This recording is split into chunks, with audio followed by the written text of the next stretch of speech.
We're done. He's being placed under arrest right now. You got any guns on you, anything like that? Tom's everybody else in the house. No. Where's your phone at? It's in your pocket. Okay. All right, Tom, you can come with me. Just stand down.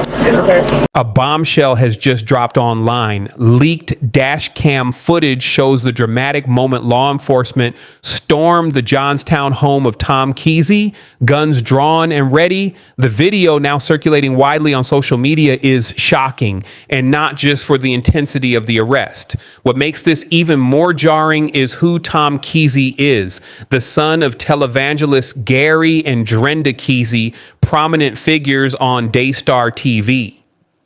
While many reel from the footage, the Keesees remain in staunch denial, insisting the public has only heard one side of the story, but the facts are getting harder to ignore.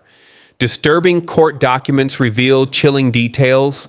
Court records now reveal that the victims in this case were as young as 5 years old, all connected to Faith Life Church, the very ministry founded by the Keesee family. With 3 alleged victims and more than 40 witnesses coming forward, the narrative is shifting dramatically. Mainstream media coverage has been hesitant, but we've uncovered details that shed light on just how serious this case is. Let's start with the arrest footage. The dash cam video recorded on April 18th shows law enforcement converging on the Keesee residence. Multiple squad cars, lights flashing, surround the home before officers execute the arrest. Reports confirm that a revolver was discovered during the operation, and despite the overwhelming police presence, Tom Keesee complied without resistance. So why the heavy-handed response? Authorities clearly considered this a high-risk situation, not just because of the charges, but possibly due to uncertainty about how Keesee might react.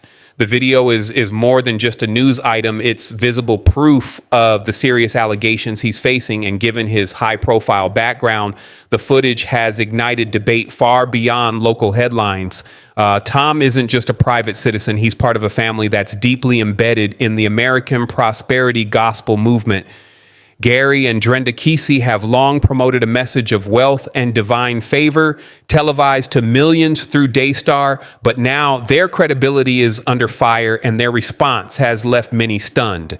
Instead of showing concern for the victims or engaging with the evidence, the Keesees are dismissing the charges as a misunderstanding. Despite sworn testimonies from multiple victims and dozens of witnesses, they continue to push the narrative that their son is being unfairly targeted. We now know from legal documents that the 3 victims were all under 13 when the abuse began, and all were members of Faith Life Church. The implications are devastating. The first victim was just 5 or 6 years old and endured abuse approximately 50 times between 2001 and 2003. The second victim reports over 100 incidents beginning at age 8 and continuing until she turned 15. The third was allegedly abused between the ages of 10 and 11. Prosecutor Jenny Wells confirmed that the victims knew each other through Faith Life Church, indicating a disturbing pattern.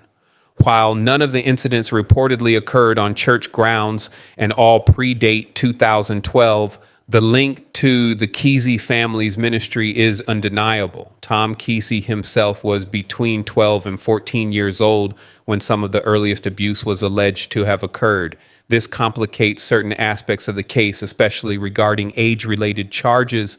However, many of the 27 criminal counts against him, including 11 counts of first-degree rape and multiple counts of sexual assault, relate to incidents after he turned 18. The potential legal consequences are severe. If convicted, Keesee could face mandatory prison sentences ranging from 10 years to life. This isn't just a local investigation anymore. Authorities have traveled across state lines, interviewing over 40 witnesses in connection with the case. The scope and scale suggest this may be one of the most significant abuse cases to hit a major Christian organization in recent years. Tom Keesee is currently behind bars, held on a $2 million bond. His attorney, Samuel Shemansky, has stated that Keesee plans to plead not guilty to all charges and intends to contest the prosecution's evidence. This isn't just a family tragedy, it's a pivotal moment for Faith Life Church and for the broader Christian community. How much did church leadership know? Why has there been no acknowledgement of the victims? The Keesees' refusal to address the gravity of the situation raises deep concerns about accountability in religious institutions. This case is already shaping up to be one of deep complexity, stretching across nearly a decade of alleged abuse. It involves incidents from Tom Keesee's youth extending into his adulthood. Many of the testimonies center on events that happened as far back as 24 years ago. Yet, under Ohio law, there's no statute of limitations for sexual offenses involving children under the age of 13.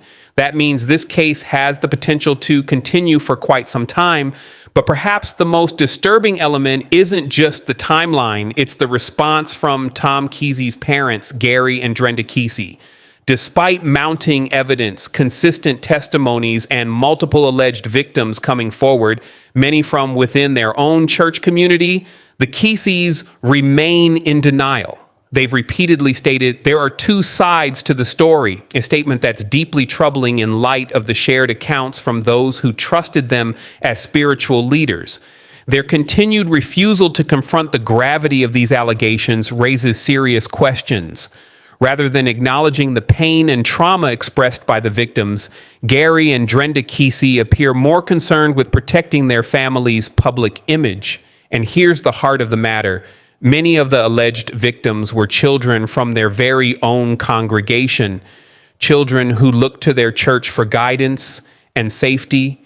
Despite everything, the Keesees have made it clear they intend to remain in leadership at Faith Life Church.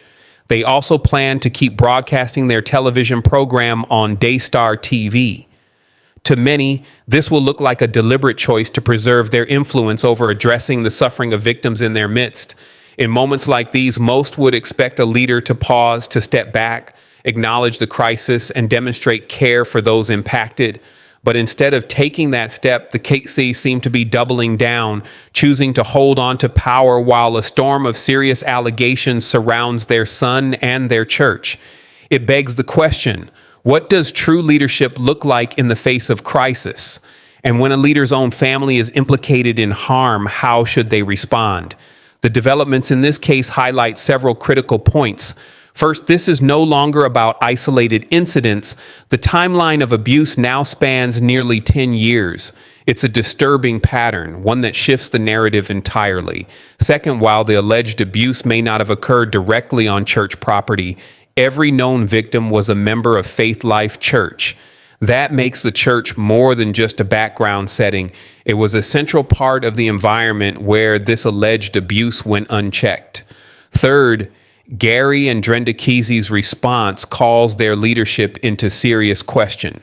Their apparent attempts to minimize or deny the severity of these charges suggest they may be placing loyalty to family above the needs of victims. Fourth, the number of witnesses, reportedly around 40 individuals across multiple states, raises deeper concerns. Were there early warning signs? Were red flags ignored by church leadership? And if so, why? Finally, the fact that some of these incidents allegedly occurred when Tom Keesee was a minor complicates the conversation. It brings up tough but necessary questions about supervision, accountability, and whether opportunities for early intervention were missed. And yet, many critical questions remain unanswered. Why did it take until 2025 for charges to be filed when some allegations date back as far as 2001? What did church leadership know and when? Will Faith Life Church commission an independent investigation to identify any additional victims or to examine whether its own policies enabled an atmosphere of silence? And how will the congregation respond to the Keesees' decision to stay in power, seemingly downplaying or disputing the allegations? These questions are no longer just about the Keesee family. They now echo throughout the entire Faith Life Church community and beyond. This is a defining moment. The allegations are serious, and the consequences, both spiritual and societal, will be felt for years to come. As painful as these discussions are, they serve as an urgent reminder our communities, especially our religious ones, must be safe for the vulnerable.